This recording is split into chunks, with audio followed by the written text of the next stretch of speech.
Boxingego here. If you like this video, make sure you hit the like button and also subscribe to the channel and hit the bell icon on the top of your screen to get notified when the latest new content drops. 1. Deontay Bomb Squad Wilder, Wilder-Ortiz. Let's talk about it.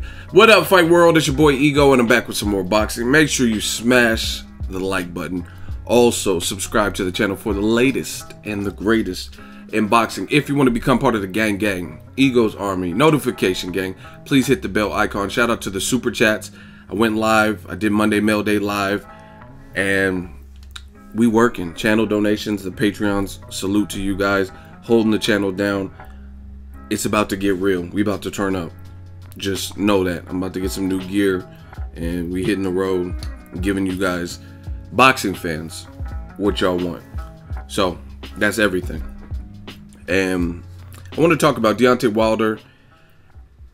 He has been kind of under the radar. Obviously, Mayweather, we just got Mayweather-McGregor out of the way, so there hasn't been that much heavyweight talk.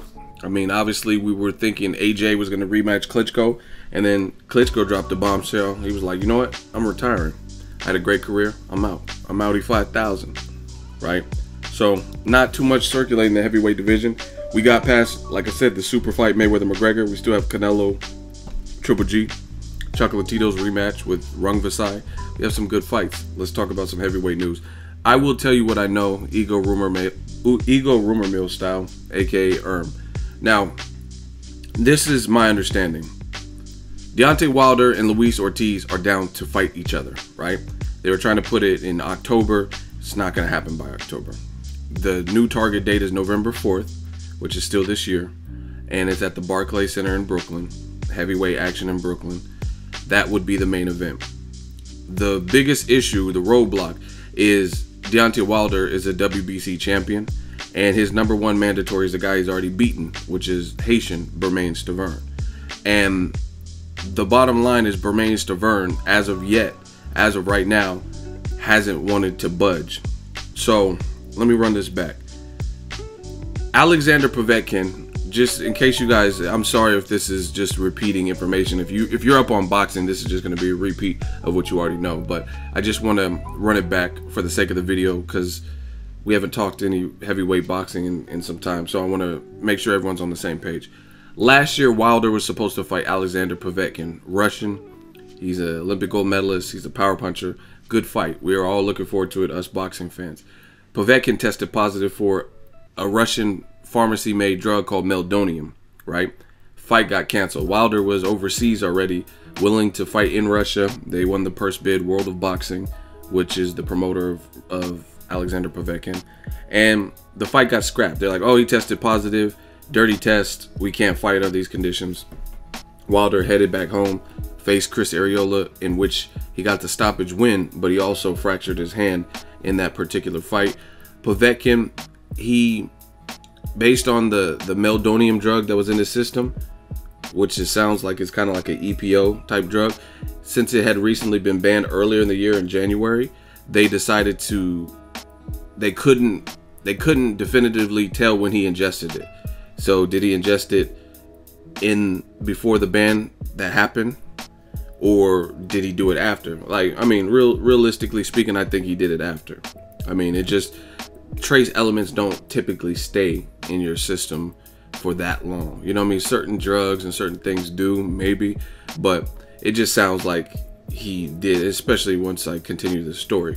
So anyway, based on the WBC, who had the ruling of what would happen next, they couldn't definitively, without a shadow of a doubt, prove when it was ingested, if he took it before the ban or after the ban. So based on that little, I guess, asterisk, if you will, and not having conclusive evidence of when he took it, they decided, you know what, okay, we'll allow you to fight for our belt again, but they set up a roadblock. They said, you have to fight Bermane Stiverne. So Bermane Stiverne goes over to Russia. That's where the fight was supposed to take place. That's where it made the most business sense. Bermane Stiverne weighed in, and then I think the day of the weigh-in, so if you Google Bermane Stiverne, Alexander Povetkin, you'll find pictures of them at the weigh-in, right? But you won't find a video of them fighting because they didn't fight, because the fight got scrapped. So I believe it was last minute, day of the weigh-in, VADA or whatever notified the WBC and the handlers of the promotion that, hey, Alexander Povetkin, he tested positive again. Not this time for meldonium, but it was it was like Ostarine or some other steroid. So fight got scrapped. Bermane Stiverne left pissed.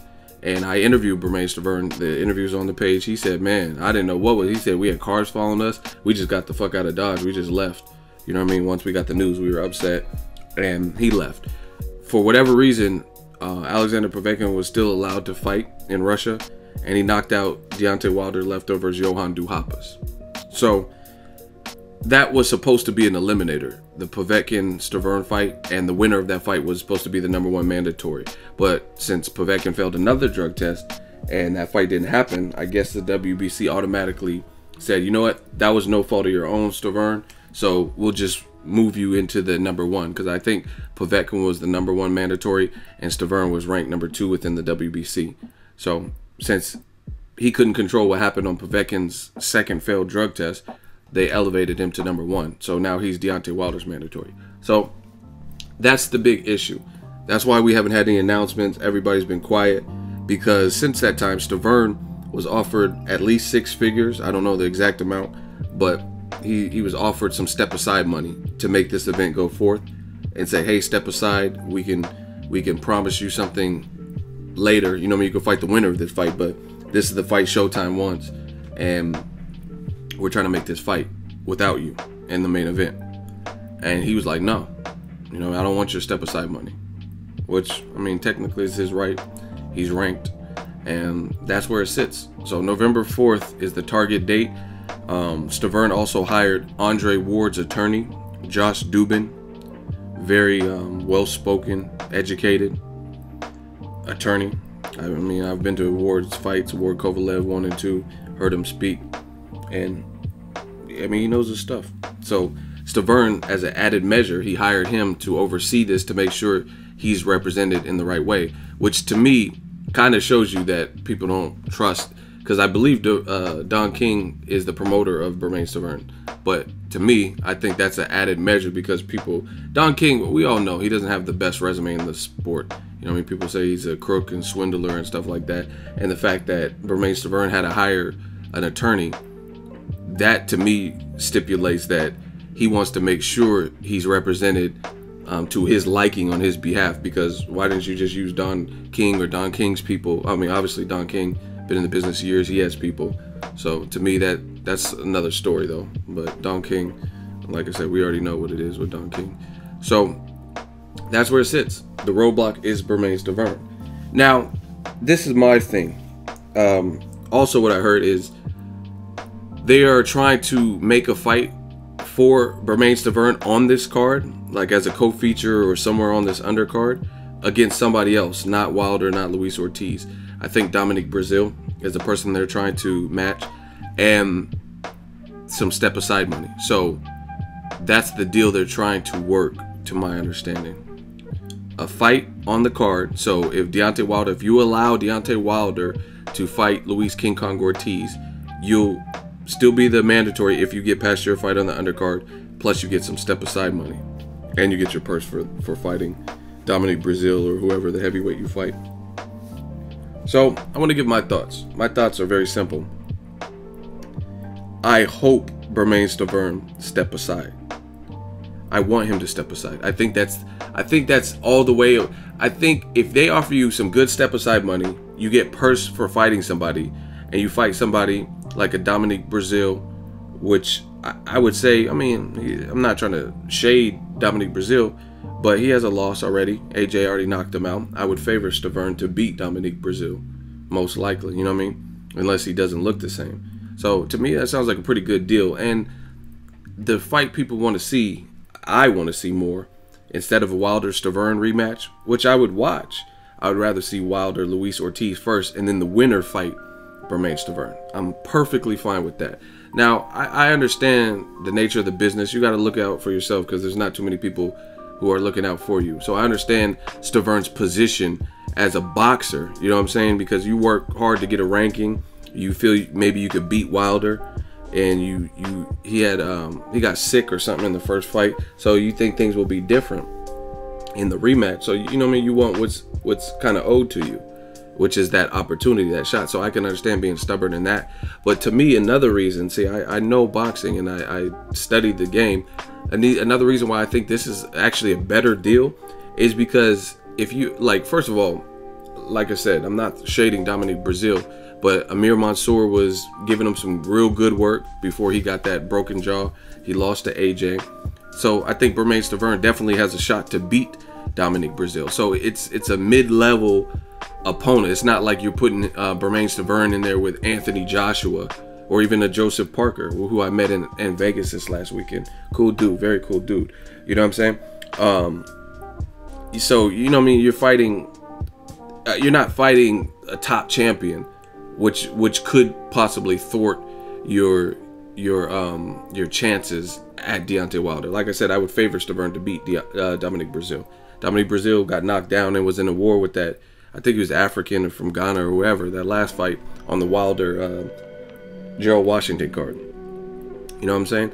But this is why I think it's a good deal for fans. For the first and foremost, before I became a boxing reporter, vlogger, and all this, website, hats, I was a fan of boxing. So I am a fan of boxing.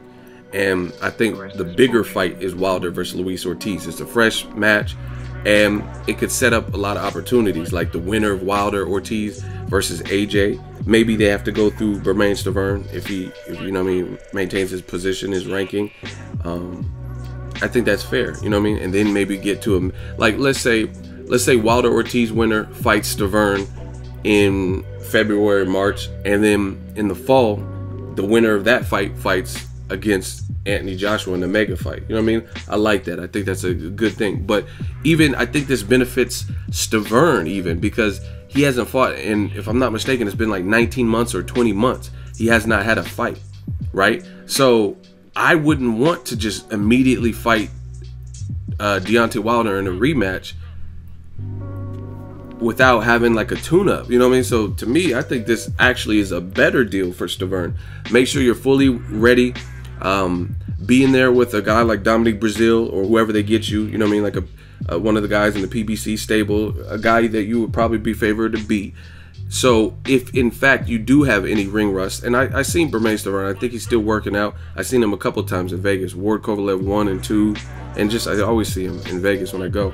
I didn't see him for Mayweather McGregor, but I usually see him. So he still looks like you know what I mean, like he's training, still in good shape and stuff, but it's different under the bright light. So I think fight a guy like Dominic Brazil on the card. You're still getting paid for that. You're still getting some step aside money. And then if in fact you do have any ring rust, you'll be able to knock it off in a lower level fight, as opposed to fighting a champion like Deontay Wilder, who already beat you and definitely hurt Stiverne in the first fight.